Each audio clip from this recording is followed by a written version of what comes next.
زيارتكم الأولى. لا تنسوا الاشتراك في القناة وتفعيل زر الجرس لتكونوا جزءا من مغامراتنا المثيرة. أهلا وسهلا بكم في عائلتنا.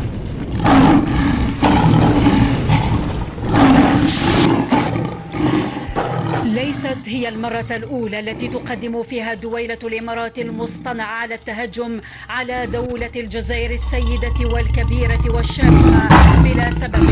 سوى تقديم المزيد من الولاء لكيانات شبيهة في الاصطناع ولعق أحذية سادة يقض مضاجعهم ما كان عليه بلد 1.5 مليون شهيد من عراقة وبطولة، وما بلغه من استقرار وأمن وتنمية، وما تحمله شهادة ميلاده من تجذر وضرب في أعمق تاريخ البشرية. وبالرغم من حكمة الجزائر العريقة وتبصرها وتعقلها وهدوئها وسعة صدرها وحرصها على قداسة الملح كما يقول الجزائريون الشرفاء، وعلى الرغم من كل التنبيهات المباشرة والمبطنة التي كانت ترجو من المتآمرين أن يتورعوا ومن فاقدي الشرف أن يسترجعوا بعض دم الوجه الضائع، غير أن دويلة الإمارات المصطنعة تصر على إدارة ظهرها لكل ما سبق من ملح ومودة ولكل ما سجل من مواقف داعمة وناصرة حين التأسيس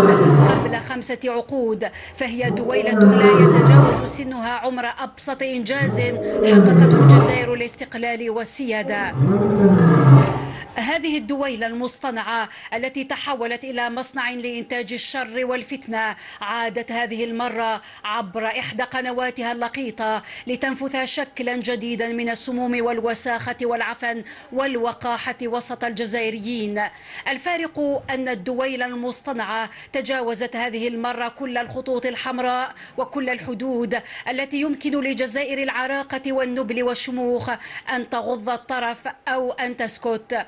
القباحة تجرأت اليوم على أعز ما يملكه الجزائريون وأغلى ما يميزهم، أعز من النفط وأغلى من الغاز، وحدتهم وثوابت دستورهم وأسس هويتهم وانتمائهم، مستغلة وكل مرة صاحب نفس مريضة وتاجر إيديولوجيات في سوق التاريخ، فكانت الأسئلة مسمومة وجاءت الأجوبة وقحة خالية من أي سند علمي وبعيدة عن أي طرح موضوعي، وعاد بنا البرنامج الأرعن إلى أسطوانة مشروخة بالية حاولت وتحاول يائسة التشكيك في أصول الجزائريين وضرب التناغم بين مكونات هويتهم. نسي الأقزام القائمون على دويلة الإمارات المصطنعة أو تناسوا وهم الذين باعوا ما لا يملكون، العرض والحياء والشرف لأسيادهم السفاحين قتلة العزل من الأطفال والنساء والمسنين. قلت نسوا أو تناسوا أن الجزائري الأبي حفيد ماسينيسا ويوغرتا والكاهنة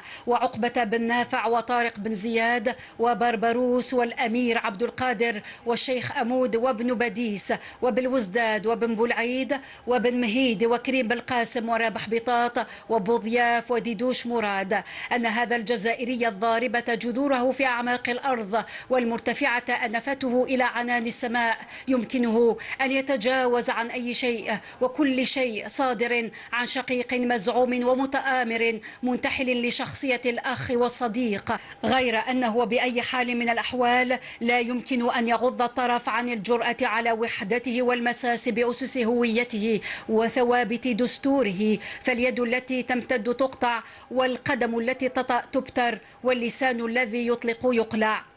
قد يصنف الأقزام القائمون على دويلة الإمارات المصطنعة ذلك في خانة الشوفينية والحماسة الزائدة، غير أن ردة فعل كهذه يراها أصحاب العرض والعرق الأصيل طبيعية وعادية، لأن الأمر يتعلق بأمة دفعت بالملايين من الشهداء على أسوار الدفاع عن الوحدة وعلى مذبح استرجاع السيادة على الثوابت والهوية والانتماء. الأقزام القائمون على دويلة الإمارات المصطنعة لا يمكنهم أن يدركوا هذه المعاني السامية ولا أن يفقهوا هذه القيم الراقية، لأن فاقد الشيء لا يعطيه، والشرف تاج على رؤوس شرفاء لا يراه اللقطاء. الجزائر لن تقف باكية على أطلال ما قدمته للدويلة المصطنعة من دعم ونصرة، ولن تضع يدها على خدها منشدة قول الشاعر: وظلم ذوي القربى أشد مضاضة، لكنها وكما يفعل الشامخون سترد الصاع صاعين.